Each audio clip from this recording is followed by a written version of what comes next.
घबराना नहीं है आपने। मैं जब मैं मैंने ख़िताब किया तो मैंने कौम से कहा आपने घबराना नहीं है, और मुझे अफसोस है कि कई बड़े घबरा गए थे बीच में, अभी भी घबराए हुए हैं, लेकिन कोई फिक्र ना करें, इंशाअल्लाह ये जो अब पाकिस्तान का जो आने वाला दौर है ये बड़ा एक्साइटिंग दौर है। ये बड़ा एक्साइटिंग दौर इसलिए है कि आहिस्ता आहिस्ता हमें भी समझ आ गई है गवर्नेंस में क्या क्या प्रॉब्लम्स थे। आपने देखा होगा पंजाब के अंदर एक ब्लड बाथ हो गई है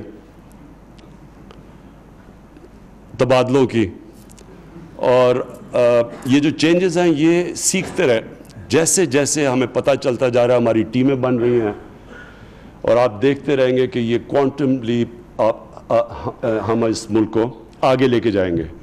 सबसे बड़ी मुझे खुशी ये है कि पाकिस्तान इस वक्त इंटरनेशनली रेलेवेंट हो गया। कहाँ हमारा एक वन पॉइंट होता था कि पाकिस्तान को पैसे दो और किसी की जंग लड़े, और कहाँ आज पाकिस्तान पीस मेकर दुनिया में बन गया, दुनिया के मुल्कों में जो आपस में लड़ाई है उनको इकट्ठा कर रहा है, और ख़ास तौर पे इंशाअल्लाह उम्मा को हम इकट्ठा करने में अपना पूरा रोल अदा करेंगे।